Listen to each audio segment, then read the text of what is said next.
Yeah, thank you very much. I thought I would sort of jump right in and read the poem that you guys picked up because it does encapsulate part of what I want to say. Um, it's called The House Burned Down. I know it doesn't sound like much. Least of all a reason to leave a message on Nurse Megan or Lisa's answering machine. But sometimes a steady pressure behind my right eye where the tumor lurks, or jerk in the musculature of my mouth, can transport me to the night of my first seizure, even now that the house has burned down. For me, a few twitches are enough to trigger deathbed glances, lines arcing like a fly fisher's over the complete works, the final product. Contemplating conversion, I wake up feeling fine. My little sister climbs into her charcoal Hyundai accent. Lines charcoal Hyundai accent.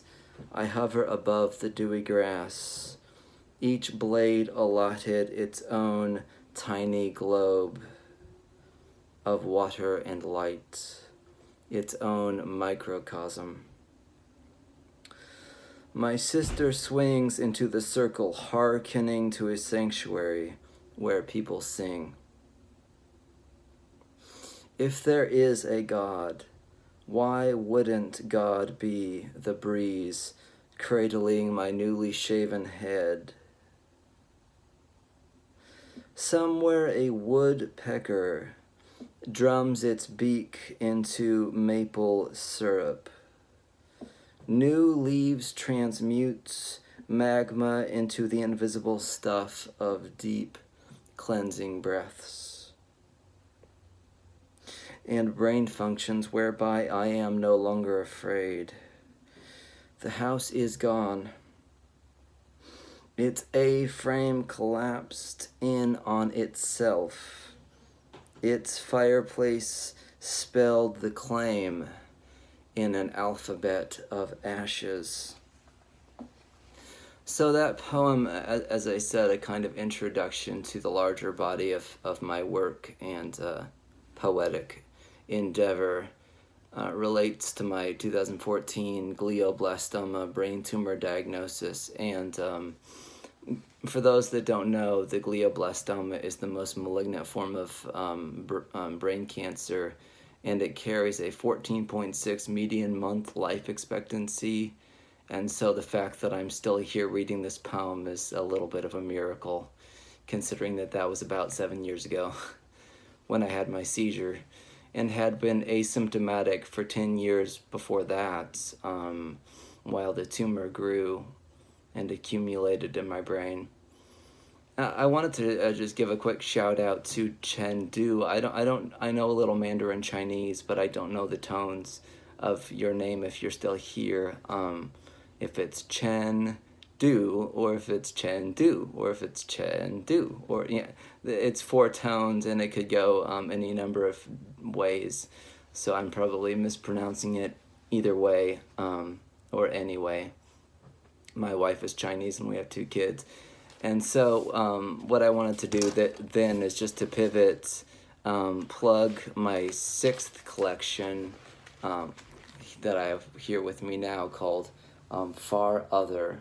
I know the text is backwards, and deceptively that's St. Francis on the cover, and but the book is a project book wherein I undertook the Confessions by St. Augustine, and reading them through the global pandemic and my own sort of brain tumor saga that is continuing, and so it was published into November of last year by Woodley Press, and I'll go ahead and drop a link in the chat.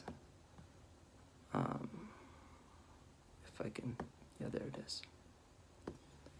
That's it's a Big Art Cartel account that I set up myself so that I could sell books directly to readers and inscribe them if anybody's interested. But this first poem, I'm going to read two little poems here. The first one is called A Lowly Habitation, and the language is drawn from Confessions by St. Augustine.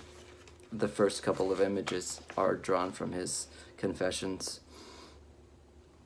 A lowly habitation.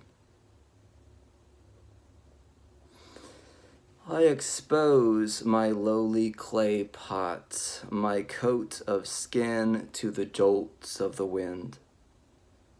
Nubby leaves of Chinese parsley waggle in the patio table pots. I tend to my little plot of flesh, peeling off the polyester dress socks, pulling on the crinkly sleeves of a windbreaker.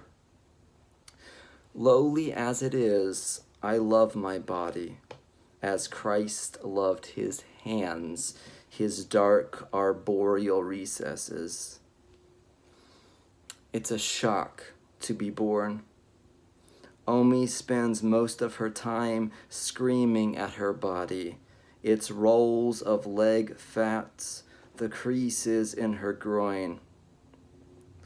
I look down at the baby in my arm crook, her kinked brow, her mewling lower lip.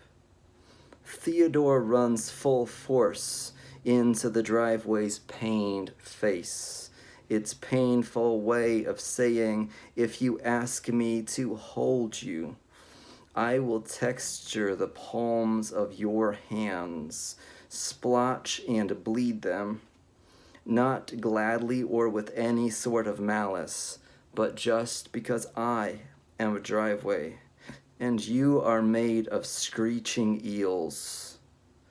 Maybe this touch of your knee to my beautiful blend of tiny stones is the essence, the gravel bed of Christ below the wood form of the cross. And that is one of the rare poems wherein both of my children make their separate appearances.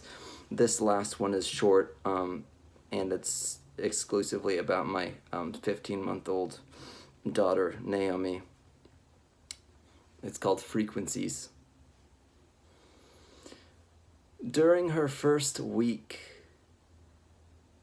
Naomi will sometimes fall into a sort of glassy-eyed reverie, an intense expression of listening to a frequency beyond my range, the wind whistling in the pipe holes of the basketball goal, the snow crackling below the interrogation light of the sun. Little tridents of a bird's footprints on the front stoop, burrs of frost on the gate latch, the wisteria vine. Whatever it is she's picking up on, whatever the secret whispered in her ear, the room's so quiet, it could just explode. Thank you, guys. I'm really honored to be in this illustrious company. You're all so talented. Appreciate it.